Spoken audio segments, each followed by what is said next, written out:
November 17th, Samuel D. Caldwell. Welcome to 365 Christian Men, where every day we aim to inspire and encourage with real-life stories about men.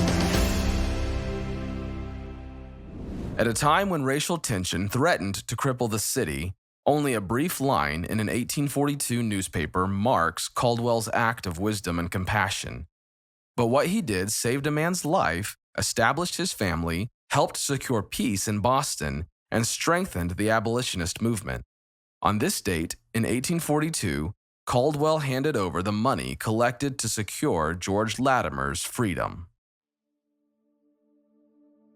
Even if you never make headlines, doing good can pay lasting dividends. When this story started, Samuel Caldwell didn't know a man named George Latimer, who lived in Boston. But the man was a fugitive slave, and his former abusive owner, James Gray, intended to get his property back. So Gray arranged with his crooked cronies to have Latimer accused of a crime he did not commit. But when George Latimer was thrown into jail on the trumped-up charges, Boston surged with emotion, and James Gray arrived to take his property. A human being named George Latimer, back to Virginia and back to slavery. Abolitionists held a charged town meeting and demanded Latimer's freedom.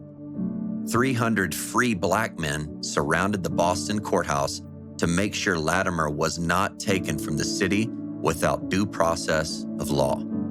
Local men of influence established the Latimer Journal and North Star, an abolitionist paper, and distributed it to 20,000 readers.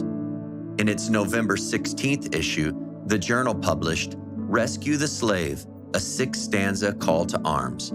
And it reads, "Sadly the fugitive weeps in his cell, praying for liberty, dearer than life, torn from his little ones, torn from his wife, flying from slavery, hear him and save. Christian men, help the poor slave." Boston responded with outrage. Passionate men pledged to ensure Latimer's freedom, and if necessary, to use force. While Boston raged, Pastor Samuel Caldwell and the parishioners of Tremont Temple responded with wisdom and compassion. They worked tirelessly to raise money to buy Latimer's freedom. The people gave sacrificially from compassion and not abundance. In a city of swirling emotion, Caldwell offered a peaceful solution.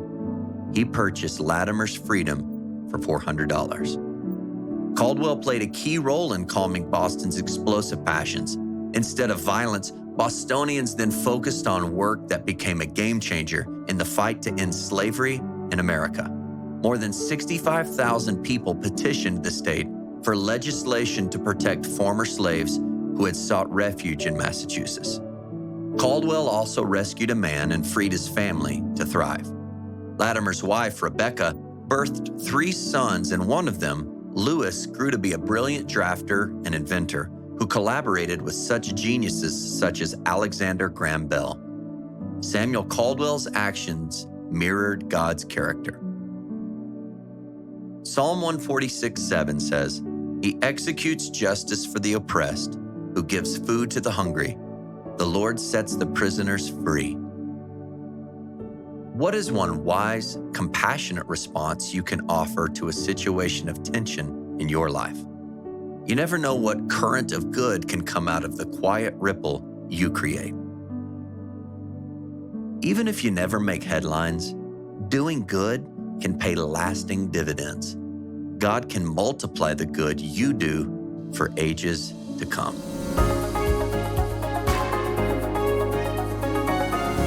Hello, this is John Ramstead, and I'm the CEO of Beyond Influence and the host of the Eternal Leadership Podcast. And, reading this story about Caldwell and what was happening in Boston, and this Latimer, this slave who had run away from slavery and just wanted to be free, it reminds me a lot of what's happening in the world right now.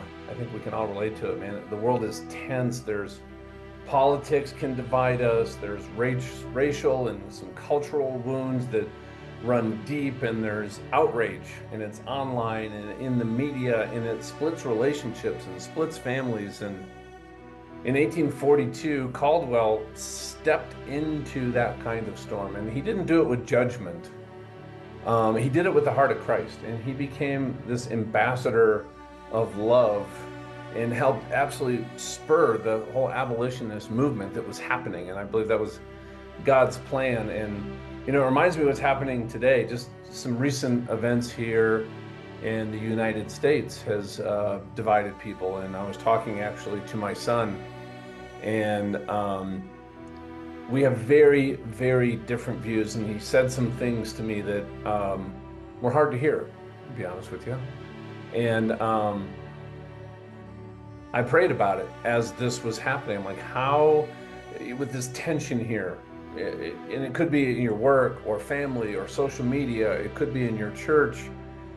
And, here's what God put on my heart is, how do I enter into this space as an ambassador of Christ and not just another voice in the noise,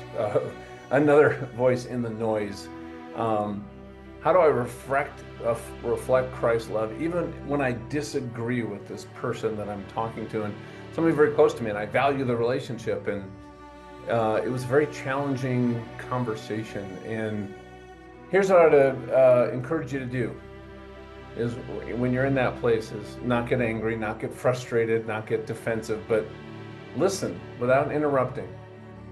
And then speak truth with gentleness and love. And before you respond or post online or send that email or text, pray before you send it.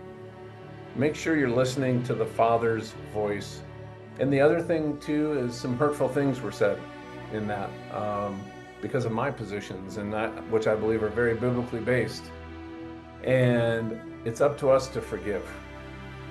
Forgiveness I see as this thing between God and me, right? And then sometimes we might need to limit access to people, but that's my challenge, is how do we step into the world as an ambassador for Christ right now and show his love in a tense situation, and maybe open somebody's heart and mind to not coming to our opinion, but actually drawing closer to Christ in this, if we can handle this differently than maybe they were expecting us to. So I hope all that makes sense. But right now we have an incredible opportunity to be a light in what seems to be a dark world.